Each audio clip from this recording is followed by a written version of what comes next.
I was just saying Louis doesn't understand social distancing. So he goes up like wanting to cuddle everything, and particularly any... I was just saying Louis doesn't understand social distancing. So he goes up like wanting to coddle everything, and particularly any babies younger than him, greater than good job, greater than royal routines. Don't often leave room for surprise, especially when every move is watched. But during one recent appearance, something happened that no one expected. All attention shifted to Prince Louis, and within seconds, the tone of the entire event changed. Even the king seemed caught off guard. It wasn't dramatic, yet it carried weight far beyond his age, and left an impression that couldn't be ignored. What happened in that brief moment that has everyone talking? Join us as we explore how Prince Louis changed the course of a royal appearance with a single gesture. The weight of royal titles. At just 7 years old, in a moment that caught everyone's attention, Prince Louis did what few could have predicted. Everyone noticed as he bowed his head deliberately and respectfully. What struck people most wasn't just the gesture, but how natural it seemed coming from him. Even King Charles paused. For a child known mostly for mischief and charm, it was a reminder that Prince Louis carries a title rooted in royal law, family legacy, and careful planning. When he was born on April 23, 2018, greater than, town crier announced the birth of Prince William and Duchess, Kate's third child outside the hospital. Greater than his full title was announced as His Royal Highness, Prince Louis of Cambridge. That came directly from his father's title at the time, Duke of Cambridge. But Louis didn't get this title by chance. Under old royal rules, he wouldn't have been granted the title of prince at all. The original rule goes back to 1917 when King George V decided to limit the use of royal titles. He issued a formal rule known as letters patent, which allowed only the children and male-line grandchildren of a monarch to use the style, His or Her Royal Highness. In other words, great-grandchildren like Prince Louis wouldn't qualify unless they were directly in line for the throne. That changed in 2012 when Queen Elizabeth II issued her own letters patent.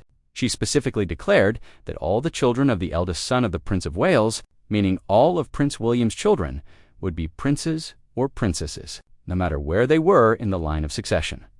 Without that decision, Louis would have been Master Louis Cambridge, not a prince.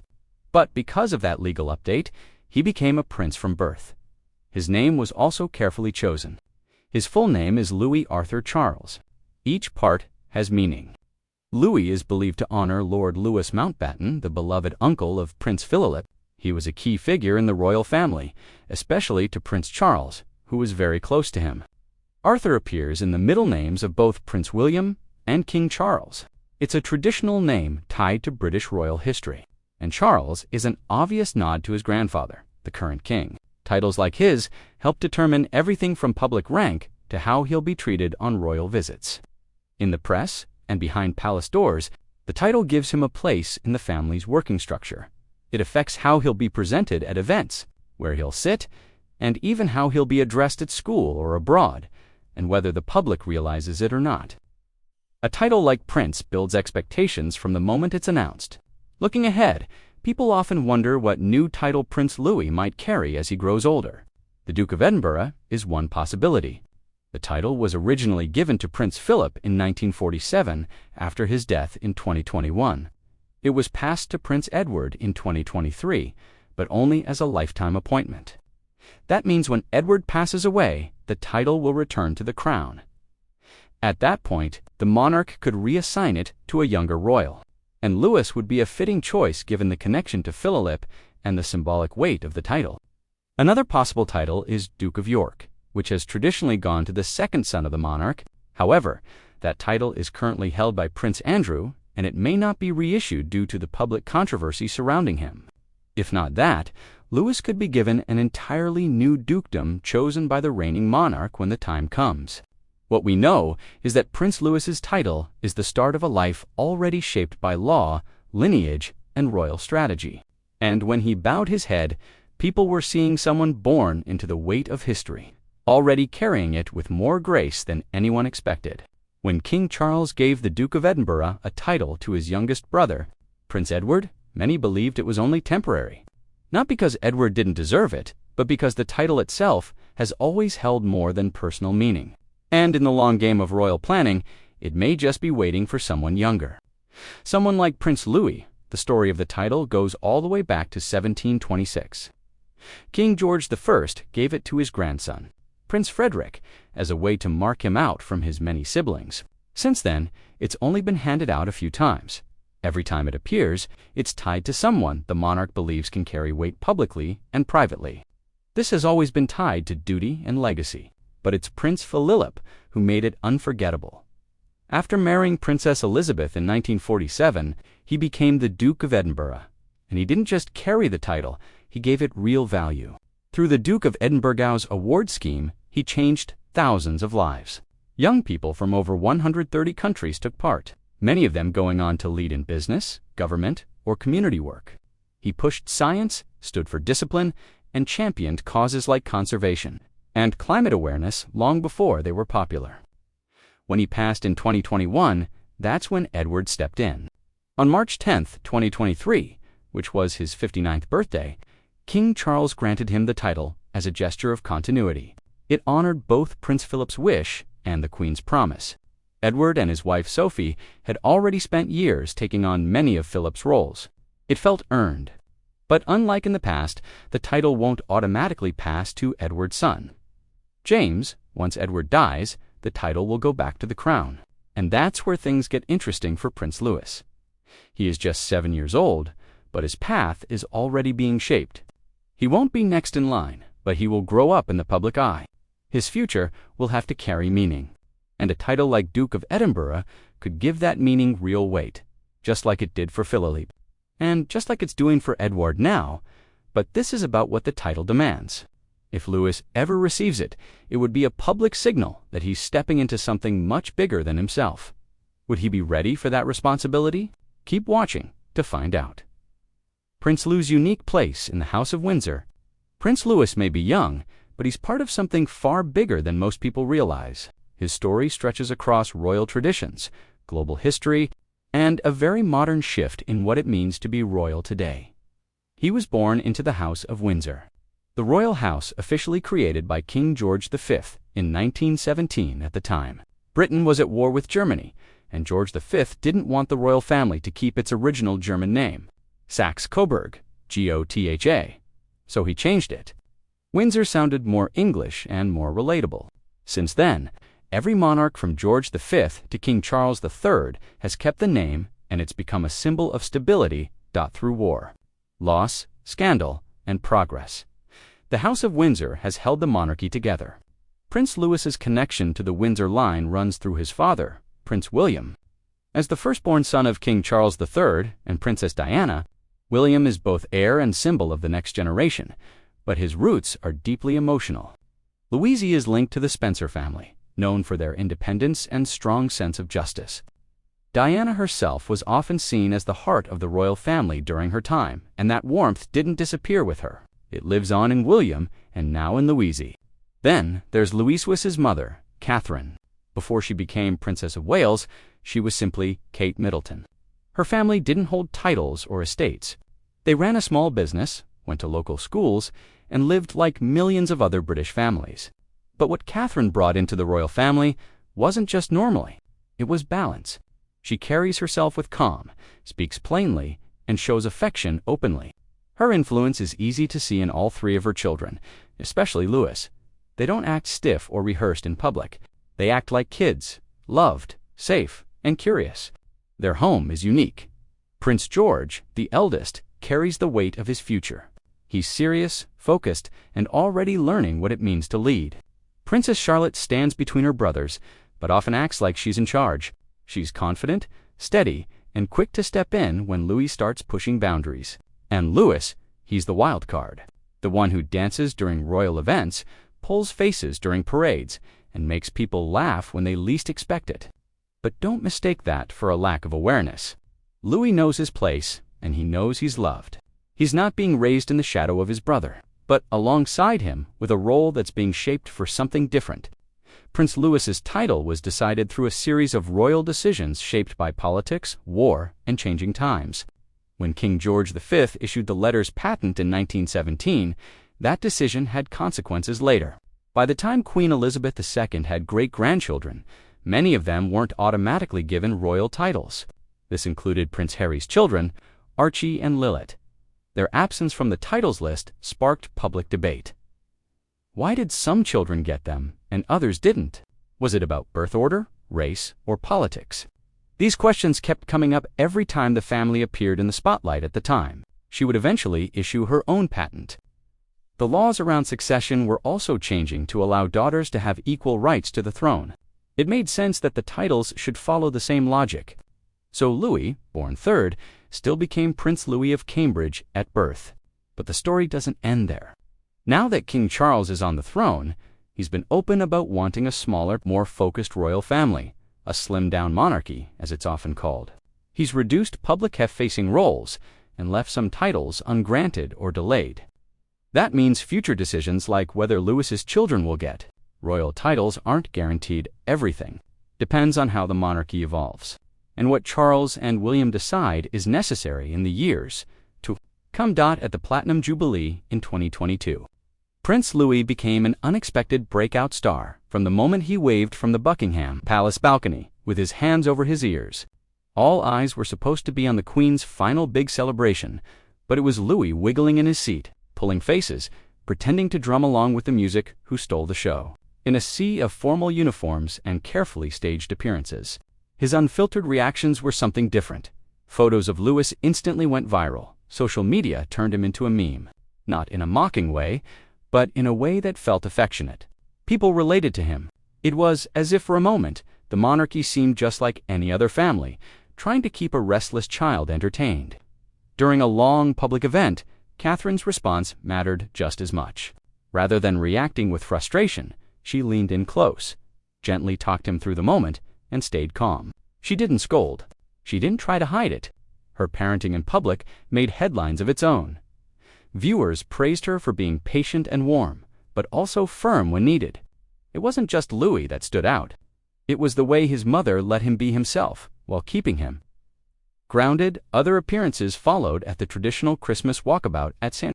Louis was seen shaking hands, smiling, and showing a more polite, composed side. At King Charles's coronation events, he looked focused and even a little serious, walking with his family like he understood the importance of the day. It didn't mean he lost his energy. He's still the most expressive of the three siblings. But it showed that he was learning how to balance playfulness with duty. Louis's personality continues to shine through. Those who've met him describe him as lively and full of spirit. There's something about the sparkle in his eye that reminds older royal watchers of a young Princess Diana. Charming, spontaneous, and unpredictable in a way that makes people feel drawn in. And it's having an effect. Louis helps modernize the royal family in a way no announcement or interview could. People who might normally ignore royal events now tune in just to see what he'll do. He bridges a gap between centuries of tradition and today's craving for authenticity. In a family often known for formality, he's unscripted. But what happens when that free spirit has to grow into a life shaped by duty? Keep watching as we explore the growing expectations Prince Louis may one day face. A new era of royal parenting. When it comes to raising their children, Prince William and Catherine are writing a new kind of royal parenting playbook grounded in emotional openness, structure, and a commitment to giving their kids as normal a childhood as possible. One of the clearest shifts they've made is how openly they approach emotional well-being. William and Kate have both been vocal about the importance of mental health in their own home. They've encouraged conversations around feelings, loss, and vulnerability. It's said that their household is one where emotions aren't hidden or dismissed. If something is bothering one of the children, especially someone as expressive as Prince Louis, they talk it through rather than brushing it aside. This kind of emotional accessibility is a far cry from the stiff upper lip tradition that once defined royal parenting. Alongside that emotional warmth, though, there are also clear routines and boundaries. The Wales household isn't a free-for-all. Bedtimes are respected, screen time is limited, and responsibilities like schoolwork are taken seriously. Louis might be the most energetic of the bunch, but even he follows the structure his parents have laid out. Friends of the family have noted that there's a strong sense of balance. Affection is freely given, but discipline is not neglected. In moments when Louis has acted out in public, we've seen Kate redirect him gently, but firmly, while their children are allowed to be kids. There's an underlying consistency that keeps everything grounded. Part of that structure includes a strong focus on the outdoors. The children are often spotted playing sports, helping in the garden, or going on countryside walks. William and Kate believe in the value of being outside as a way to teach their kids resilience. An appreciation for simple things. It's an approach that echoes Kate's own upbringing and fits with her long-standing interest in early childhood development. What stands out most is how involved William and Kate are in the daily lives of their children. Despite their royal duties, they make time to drop off and pick up their kids from school. At school events, they're known to show up as regular parents, not waving in formal attire, but blending in. Teachers and other parents have often commented that there's a noticeable effort to let George, Charlotte, and Louis experience life without being overwhelmed by royal protocol. All of this ties into their careful strategy. When it comes to media exposure, while official photographs are released from time to time, often taken by Kate herself, the couple is fiercely protective of their children's privacy. Paparazzi shots are discouraged, and they make sure that any public appearances are appropriate for the children's age and comfort level. It's a balance between sharing enough to satisfy public interest and shielding their children from the pressures that come with royal life. Meanwhile, royal parenting hasn't always looked like what we see from Prince William and Catherine today. In fact, if you trace the lineage of royal child-rearing styles, the difference is striking. Each generation carried its own approach, often shaped by the pressures of monarchy and the cultural norms of the time. Queen Victoria, for instance, set a tone of emotional distance that would echo through several generations. She was known for being cold toward her 9 children. Letters and records describe her as stern, formal, and detached, especially with her sons. For her, children were to be obedient, presentable, and mostly out of the way. The idea of playing on the floor or having heartfelt chats simply didn't exist. She believed children were to be seen and not heard, and certainly not to be doted on. When her great-grandson George V, 6th came along, there were small shifts, but the general tone remained formal. George V, 6th and his wife Elizabeth, later the Queen Mother, were warmer than Victoria, but still quite traditional. They were not overly involved in their daughters' daily lives. Queen Elizabeth II, when she became a young mother, followed that same path. During her reign, she traveled abroad extensively and often left her children, Charles, Anne, Andrew, and Edward, for weeks or months at a time. Her role as monarch always came first, and emotional closeness wasn't considered necessary or even proper.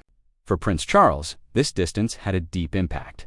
His childhood was marked by isolation and pressure. He was sent to Gordonstoun, a boarding school known for its extreme discipline and cold environment. He has spoken at times of how emotionally starved he felt growing up. The royal expectations around him were rigid, and there was little space for emotional expression or vulnerability. Those early experiences left a lasting impression, and not a positive one. Then came Diana. Princess Diana broke nearly every mold of royal parenting. She hugged her boys in public, kissed them at events, and knelt down to speak to them at eye level. She took William and Harry on official tours, something royal mothers are not known to do. She also made sure they had a glimpse of normal life, enrolling them in regular schools, taking them to fast food restaurants, and exposing them to charities and communities far removed from palace walls. Her warmth, openness, and instinct to protect her sons from the emotional vacuum she'd endured helped shift how the public saw royal parenting. It also redefined expectations for future royal mothers. William took all of that in. He watched his father struggle with emotional expression and saw how his mother tried to change the story. Now, as a parent himself, he seems determined to do better. He blends the steadiness expected of a future king with the emotional warmth Diana modeled. He talks about mental health, speaks gently to his children in public, and clearly prioritizes being present in their lives. For William, parenting is a daily choice, and that's something previous generations couldn't always say. But what does this all mean for Prince Louis? If you line up the royal families of the past beside the one we see today, the contrast in parenting style is almost like flipping to a new book entirely. Today, things look very different. Prince George, Princess Charlotte, and Prince Louis are often seen in more relaxed settings. We've watched them play, squabble